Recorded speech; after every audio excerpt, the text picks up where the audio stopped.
Miss Carrie, it's so nice to meet you, and thanks for coming on the podcast to share what you're up to.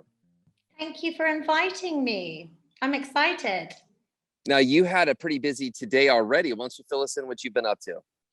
Oh, yes. Today has been a fun Friday, and quite often on Fun Fridays, we do a magical mystery tour at Nosara Playhouse, and they kind of like change. The kids never know what we're doing, but today we went down to the Boca, and I'm always a bit scared to go down there because there's crocodiles, but everyone always says it's fine, and it was perfectly fine today, but we went down to the Boca and did a beach cleanup.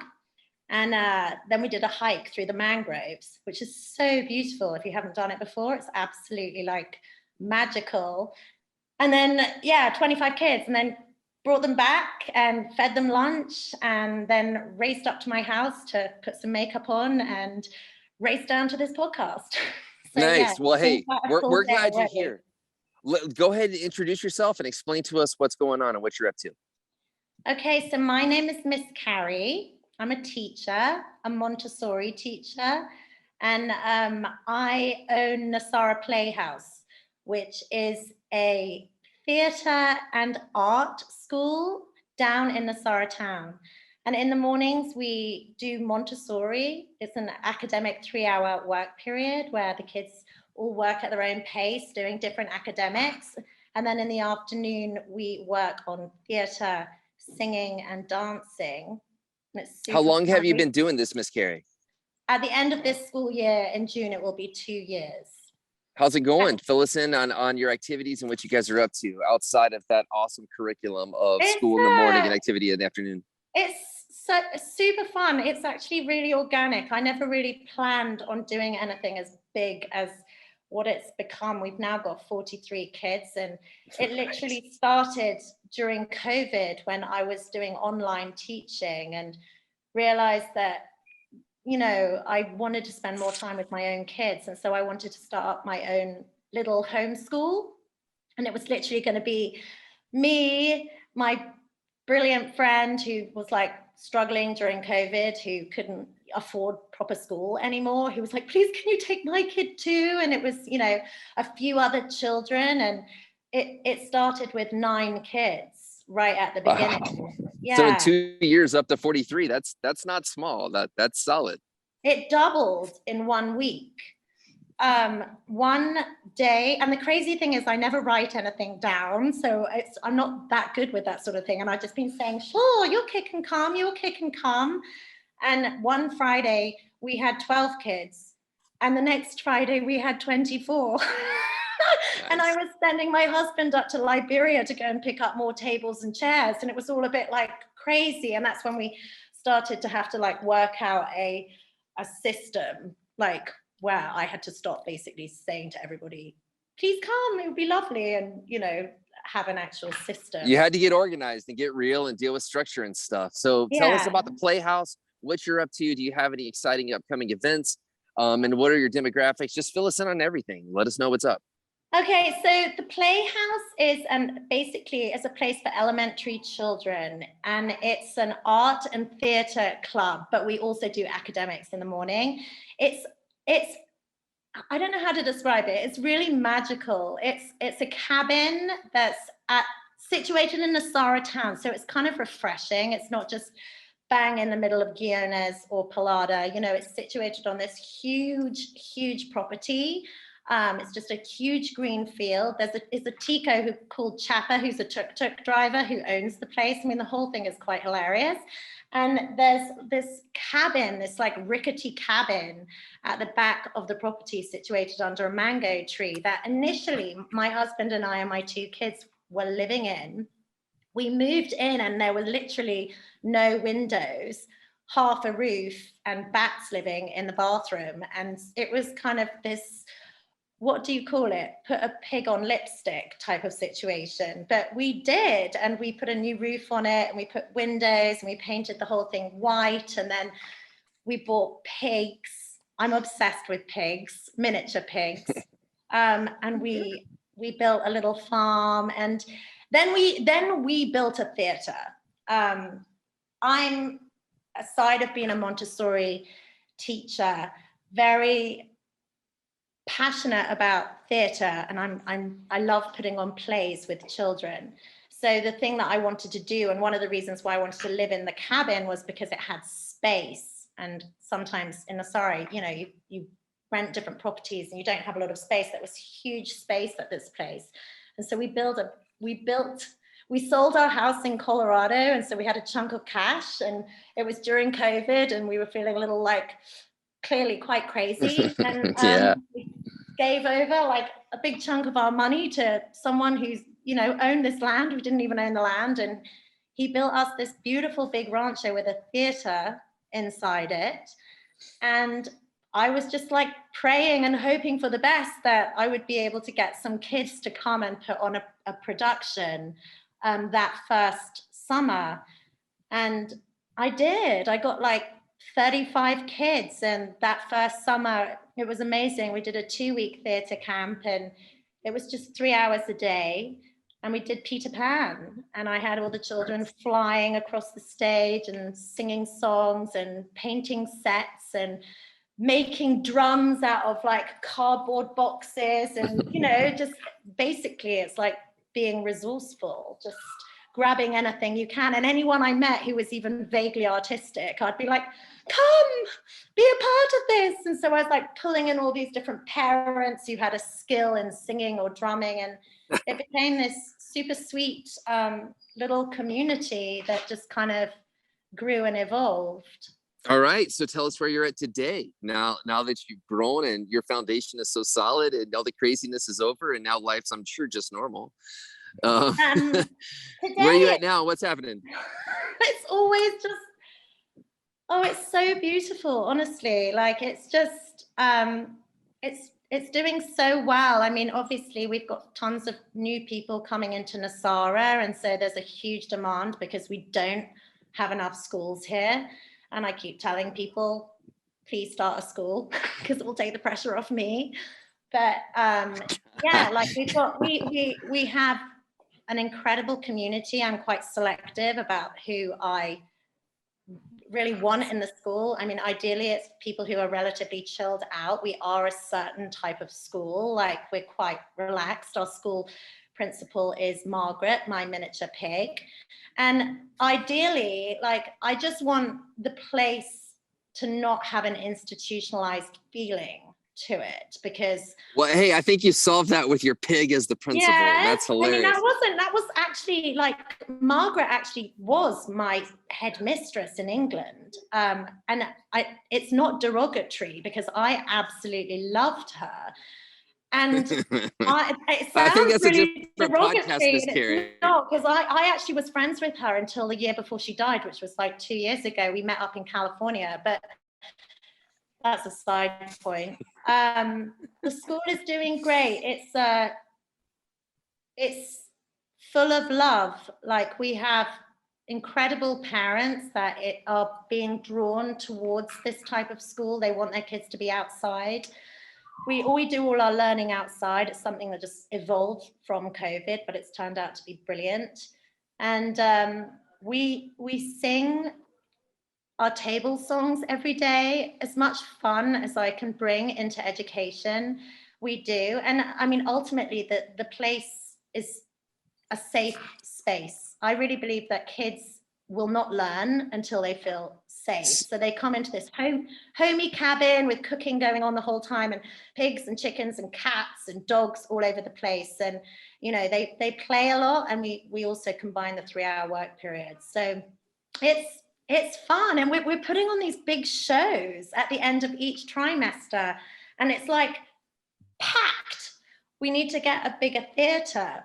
It's kind of its own organic creature.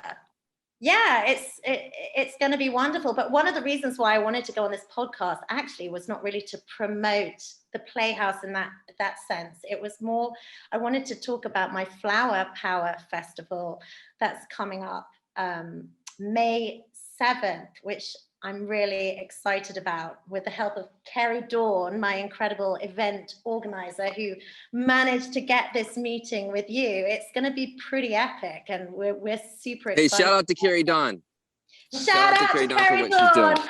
She's like taking it next level. This is a real festival. Like this is not just going to be like a small time little thing. It's fabulous.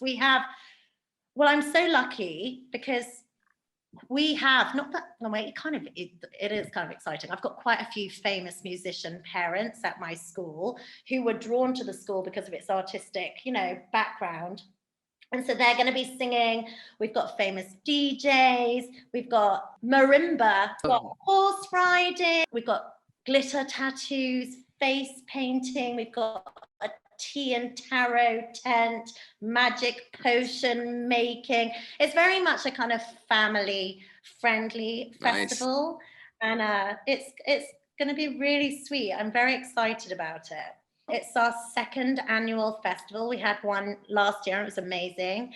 And it's going to be May 7th between 3 and 9 p.m. You can book tickets on NosaraPlayhouse.com. Okay. And it's really a family day of fun, bringing musicians together, bringing the community together. I have dreams of making this go for the next 20 years. And it's going to be like a 3-day camping trip by the time it's all done. I don't know whether we'll always keep it like, at Nosara Playhouse, but I want it to be this thing where everyone comes together every year and sort of has memories. Children, when they're older, have memories of the Flower Power Festival. That's my goal.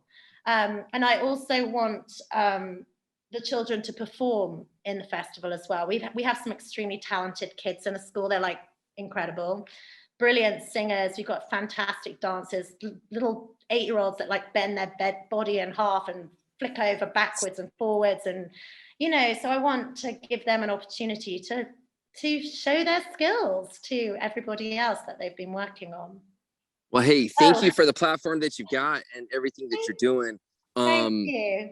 While we have you here, is there anything else that you'd like to get out there to everybody? Yeah, so I have taught around Nasara quite a lot, doing Shakespeare. I do a lot of Shakespeare. I put on some Midsummer Night's Dream plays, and I worked at Del Mar Academy for a couple of years. So I'm really close to quite a few different, groups here. And I do a summer theatre camp, which is basically opening up my school to the public for 2 weeks every summer. This will be the 3rd year that I've done it. And we put on a play. So it means that other kids have an opportunity to be involved in the thespian world. Cool. So they don't have to be in the Playhouse to get into this in the summer. Yeah. Say someone from Del Mar or Casa Estrellas or Olimar or another school can make it. I get my old students coming back and it's really special because, we've had connections years ago. So yeah, my summer theatre camp is July 11th. It's for 2 weeks. So whatever is 2 weeks after that, I'm not entirely sure, but it's always on a Friday night. We do the performance at sunset time. It is so beautiful. Like the sun is always going down just as kind of like the climax of the show is happening. Parents are in tears. It's just this stunning thing. And I feel so blessed to be doing something that I enjoy so much. And I feel lucky that I'm good at it as well. I mean, it's absolutely crazy. I'm completely neurotic about it. It's not really about the journey. It's totally about the outcome for me. But it's brilliant because we always put on this really good, it's pretty polished by the time it goes on stage event. And all the kids are we did a Greek mythology for our last theatre camp. We did the Odyssey. And so we had all these kids dressed up as like ancient gods singing and dancing and, 6-year-olds running up pretending to be Hermes with like wings coming out of their feet. It's hilarious. Flower Power is a good name. I like it. And you get along with the other schools. Do you fight with them or do they see you as an enemy or competition or is everyone okay? It's great. No, it's wonderful. One of my best friends, Miss Annabeth, who's my mentor teacher, she is like one of the lead teachers at Del Mar. She's incredible. So no, I mean, Nasara is too small to try and have enemies. And my school is so kind of like, yeah, it's exciting. Well, thank you for having me on this. I was kind of shocked when Carrie Dawn was like, I'm getting you on the Richard Burnham show. I was like, what? So anyway, I'm feeling grateful. Thank you. Carrie's a force of energy, and I like that she uses her powers for good. I think she could go either way if she wanted to, and I'm on her side. I appreciate what she's doing and introducing me to people like you. I would like to talk to you after this one gets up and down. We'll promote it. Send us some pictures, whatever you need. We'll put it on the show to get people there. But let's follow up later because I'm excited to hear how it goes. Because with something you're doing, you have 43 people already. A couple of those kids, they might catch the bug. This might stick. And this might already is. It already is. It's for my quiet kids. It's very healing for kids who have anxiety. Drama's an outlet. Like that. I just want to say that, yeah, but they're never forced. I've had some students who've been with me for 3 years who weren't ever on show for the first 2 years and then could muster up the courage to be a rock. So long as they didn't have to say anything, they were a rock. And now this one particular student, I'm not going to say his name, he's flipping amazing. He's got like 23 lines and he's like saying nice. It. He's got a spot in his step. You know, it's really good for kids that have any trauma or just have that anxiety inside. Theater is so healing because they can. Hey, how do parents find you? Go ahead and tell us, like, how do people find you if they have kids where, because there's going to be a lot of parents who are super nervous because their kids are nervous and they're like, oh, they can never do that, but they actually could. And I know that's what you do, but how do they get in touch with you to find out if that's something that's available or not? Yeah, they just go onto our website. It's nosaraplayhouse.com and my husband will report back. He's the administration man. Okay. Really so nosaraplayhouse.com. Yeah. And I'd like to say something. We'll talk to Mr. Carrie. Okay. Yeah, Mr. Jeremy. Playhouse is a pun. A lot of people here get deterred by the word playhouse because they think that their kids are just playing, which actually I think is awesome anyway. But playhouse is actually the old-fashioned word for theatre.